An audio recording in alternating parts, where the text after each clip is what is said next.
বন্ধুরা, আজ আমি তোমাদের তেলকই করে দেখাবো। তেলকই করার জন্য আমি নিয়েছি 1 কিলো মাছ। তাতে আমি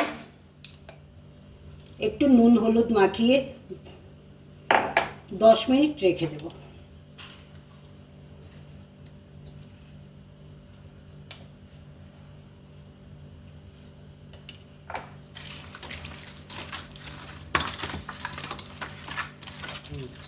মাছগুলো কিন্তু খুব ভালো করে ধুতে হবে, একটু নুন দিয়ে ধুলে ভালো হয়।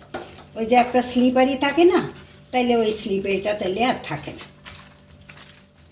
মাছটাকে আমি 10 মিনিট নুন হলুদ মাখিয়ে রেখে দিলাম। ততক্ষণে আমি মশলাটা করে নেব। যা গরম পড়েছে, আমি সেইভাবে খুবই হালকাভাবে আমি করব, যেহেতু 1 কিলো মাছ।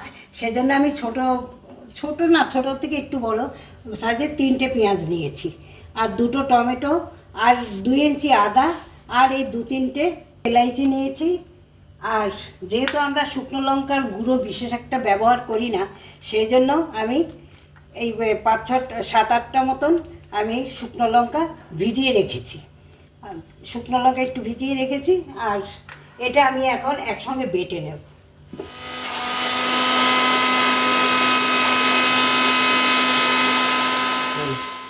উপকরণগুলো আমার বাটা হয়ে গেছে। এবার আমি মাছটা ভেজে নেব।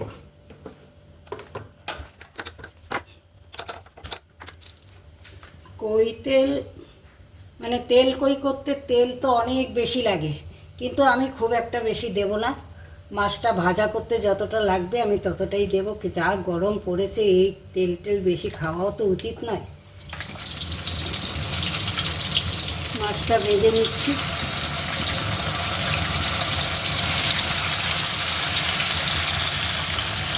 মাছটা কিন্তু কড়া করে ভাজবো না, হালকা ভেজে নেব।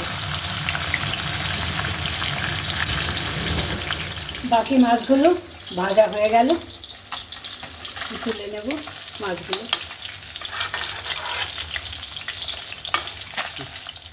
কড়াতে যা তেল আছে, আমি আর তেল দেব না। এর মধ্যে আমি একটু কালো জিরে ফোড়ন দেব। পেঁয়াজ বাটাটা আমি দিয়ে দিচ্ছি, লঙ্কা আদা বাটাটাও দিয়ে দিলাম।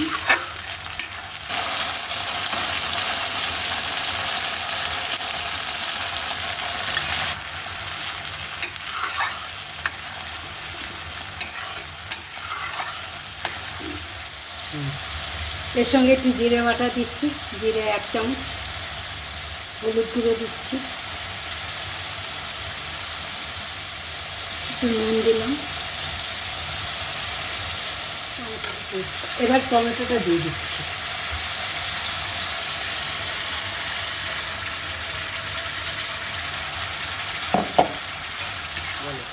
এবার এটাকে খুব ভালো করে কষাতে হবে, বেশ খানিকক্ষণ ধরেই কষাতে হবে। এর মধ্যে একটু চিনি দিলাম স্বাদ হওয়ার জন্য।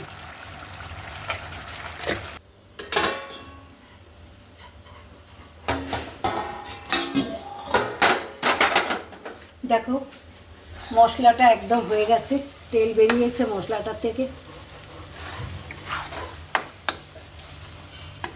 এবার আমি জলটা দিয়ে দেবো, গরম জল।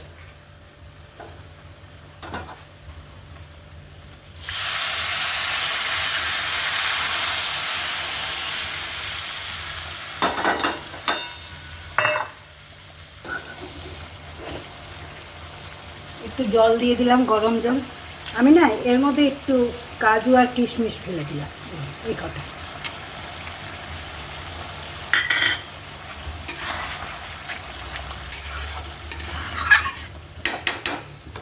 এবার আমি মাছগুলো দিয়ে দিচ্ছি।